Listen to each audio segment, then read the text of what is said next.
My sister, 22 years old, average ass face, seen her naked, so I know what I'm talking about. She recently started her first real job ever. Real, because the previous ones also brought her cash, but you could hardly call it work. Like when she and her friends stole animals from villagers, then returned them and demanded rewards for finding the pet. I still remember how it stank of piss from all those Fidos and Fluffies stashed in the basement, making Dad walk around groaning. Oh dear, Dolores, your jars stink all the way up here. What did you pickle in there, shit? He was partly right, 'cause Mom's jars really did stink of shit.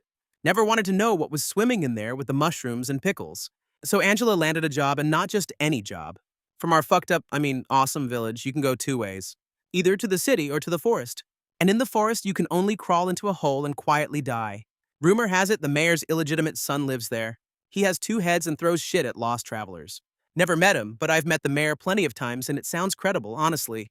The mayor's name is Bogdan, and he gave himself the nickname Bazooka. If someone asks him where the nickname came from, he says, "I'm Bazooka, the one who bangs pretty chicks." Hehehe. He has a hair lip, so he always looks like he wants to whistle at someone. So Angela went to the city and got a job at a corp. She left with a stick and bindle in which she crammed her hick clothes and leather clogs. Mom made her bigos, meatballs, and other crap, which Angela tossed at the train station. Because how could she take such food to the city? It's a disgrace. She works at a corp where they don't call her Angela, only 01739, because everyone has their number. Her job involves clicking the spacebar all day, like opening doors in an old Windows 95 shooter game. Sometimes she also has to stick out her ass for the boss to look at. Her boss has a boss, and that one has a boss too. And apparently everyone has to show their ass to everyone sometimes. Then paragraphs, forwards, branches, and other shit don't matter. What matters is Mariusz's, Sebastian's, and Damien's ass. And Angela's ass. Apparently, everyone who works there has to take a corporate rat vow. When Angela came home and I rummaged through her pockets, a little note with a prayer fell out.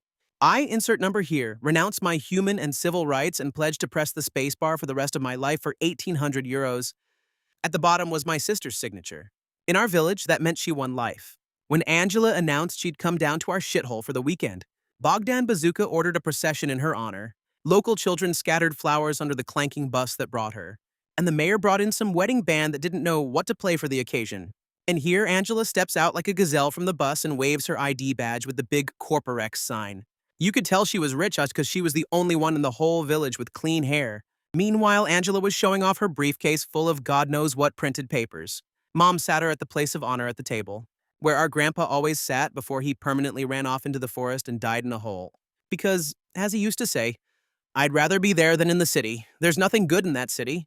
Angela showed that there was something good after all.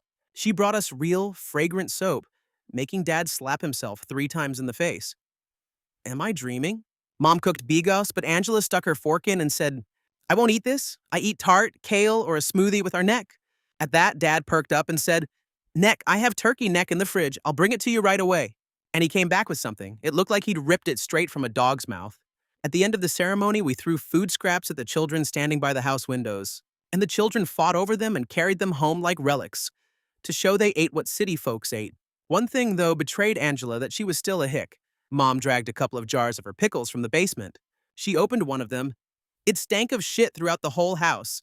I held back from puking, and Angela sniffed and said, I'd really eat a mushroom like that. Give it to me, Mom, on a plate. I knew it. You're still a hick.